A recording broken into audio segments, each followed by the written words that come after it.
அனைவருக்கும் வணக்கம். வாழ்க வளமுடன். ஜெய் ஸ்ரீராம். இன்னைக்கு நான் பேச போகிற தலைப்பு என்னன்னா, தந்தை சொல் மிக்க மந்திரமில்லை. அயோத்தி ஆண்டுகிட்டு வந்த தசரத மன்னனுக்கு நீண்ட காலமாக குழந்தை பேர் இல்லாத காரணத்தினால பல பேரோட ஆலோசனைப்படி புத்திர காமேஷ்டி என்ற யாக வளர்த்து அவருக்கு ராமர், லட்சுமணன், பரதன், சத்ருகனன் என்ற 4 மகன்கள் பிறக்கிறாங்க.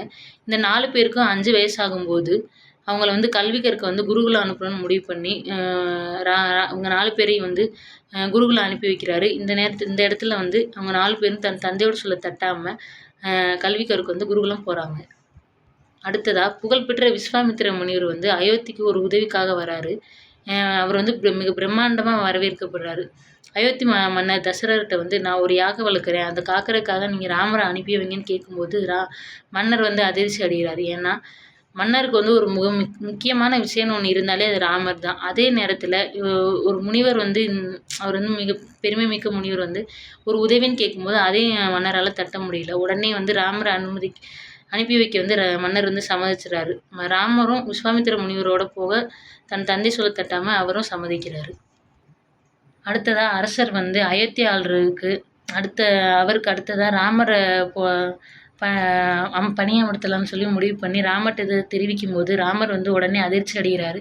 அதுக்கு மறுப்பும் தெரிவிக்கிறாரு. உடனே மன்னர் எனக்கு வயதாகிற காரணத்தினால இந்த பொறுப்புக்கு நீ தான் கரெக்டாக இருப்பேன்னு சொன்ன உடனே ராமர் அதையும் ஏற்றுக்கிறாரு. ஆனால் அடுத்த நாளே மந்திரோட சூழ்ச்சியால் ராமர் 14 ஆண்டுகள் வனவாசம் போகிற ஒரு சூழ்நிலை ஏற்படுது. இது கைகேயியால் ஏற்படுது. இது நம்ம எல்லாத்துக்கும் தெரிஞ்சது தான்.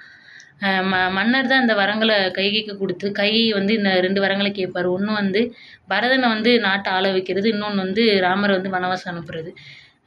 மன்னர் ராமர்கிட்ட நேரடியாகவே சொல்லிடுறாரு, இந்த மாதிரி நீ வனவாசம் போகணும்னு சொன்னோன்னே ராமர் அதையும் தந்தை சொல்ல தட்டாமல் ஏற்றுக்கிறாரு. இதை கம்பர் எதோட ஒப்பிடுறாருன்னா, ராமரோட முகத்தை ஒரு பூத்த செந்தாமரை பூ எப்படி இருக்குமோ அந்த மாதிரி தன்னோட முகம் இருந்து அதை அது மாதிரி ராமர் வனவாசம் போகிறதுக்கு தயாராகிறாரு.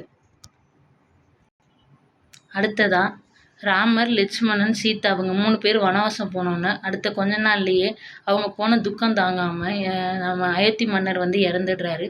இந்த செய்தியை பரதன் காட்டில் இருக்க தன்னோட சகோதரர்கள்ட்ட சொல்ல போகும்போது இந்த செய்தியை கேட்டு ராமர், லட்சுமணன், சீதா அவங்க 3 பேரும் அதிர்ச்சி அடைகிறாங்க. மேலும் பரதன் என்ன சொல்கிறாருன்னா, அப்பா இறந்ததால் அடுத்ததாக நீங்கள் தான் ஆள வரணும்னு சொல்லி ராமரை கூப்பிடும்போது ராமர் வர மறுக்கிறாரு. ஏன்னா இந்த இடத்துல நான் அப்பாவோட கடைசி ஆசையை நான் நிறைவேற்றணும்னு சொல்லி ராமர் வர மறுக்கிறாரு.